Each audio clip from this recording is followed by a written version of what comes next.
Today's video is going to be all about how to improve your Bronco score without running any Bronco reps or repeating the test more than once a week. That's not how we do it. Stay tuned, I'm going to show you the best tips on how to improve it. Make sure that you turn up to pre-season in the best shape possible, but also put the best foot forward with regards to your coaches, making sure that they know that you've put in the work in the off-season. Here we have it. I've been promising this video for a little while now, but this is all about the Bronco and how to improve your score. Hopefully you take away some real useful tips.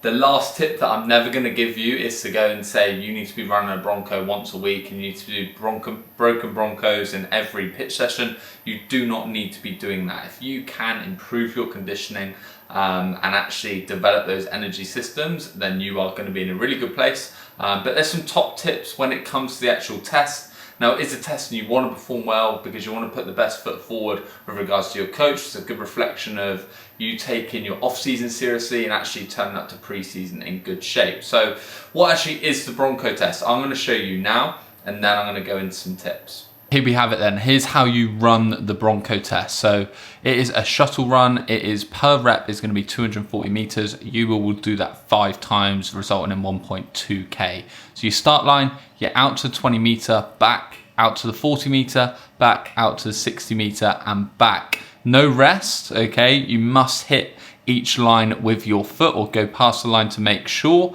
okay? And you're repeating that 5 times with no rest. So a really good easy test to kind of follow out, especially if it's a big rugby team.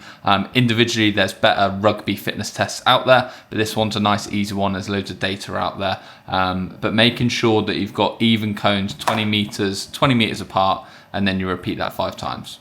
My first tip is when you get to test day, it's day 1 of pre-season or you are testing it midway through season.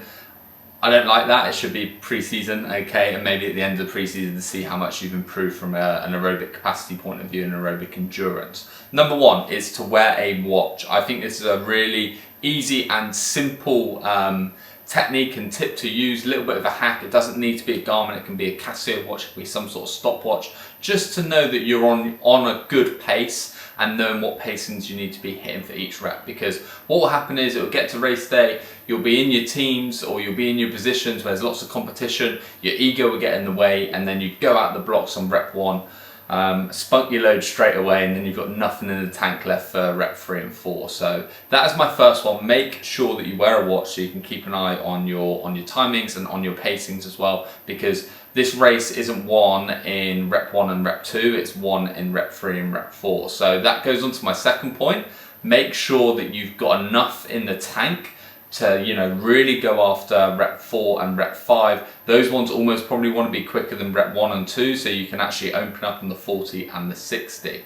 That leads me nicely into tip number 3, and tip number 3 is really utilize that 60 meter as a way to open up, okay? It's not a case of you've got short and sharp turns. It's a real nice way to let your legs go, try and get into a nice upright running posture, really drive those knees and, you know, cover that distance at a real good 60 to 70% of your maximum speed if you can. That's where you're going to make up the most time. My next tip is to make sure that you really utilize the turns to your advantage. You don't want to have a turning circle like a tractor or a bus where you are having to cover more meters each time that you touch a cone with your foot. Okay, so you want to make sure that it's not a double foot on the line, it's your 1 foot that you know that you're going to plant and go.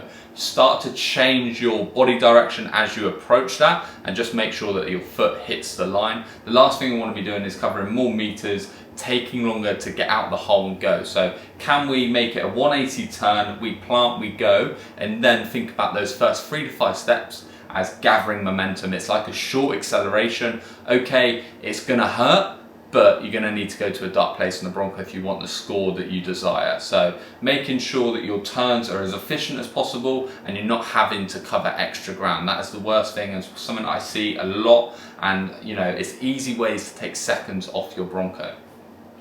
The next one is using someone as a little bit of a marker. You're going to know who the fittest in your team is. It might be you, but making sure that you know where they are and actually are you on a good pace. You don't want to let them get too far out of sight. You want to make sure that they're there or in touching distance, and you're trying to chase them down as that kind of external motivation to try and beat them, for example. You've got to have that competitive edge when it comes to Bronco testing, and really putting yourself in a dark place is definitely going to help. Just again, think about controlling that heart rate, especially just for the first 3 reps.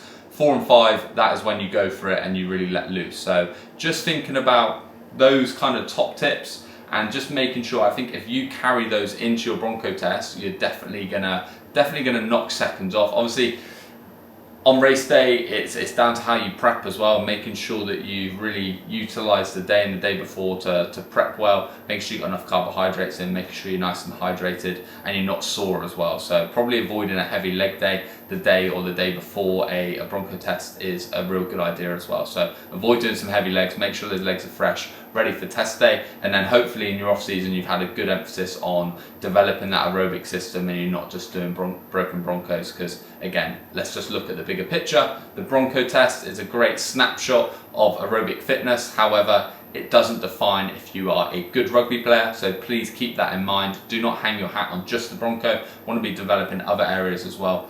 If you can only run aerobically on a rugby pitch, it's probably not going to be too much help. So making sure that you're working on other areas. If you want help with working on your aerobic endurance and how to kind of target it, watch that next video and hopefully that'll help you.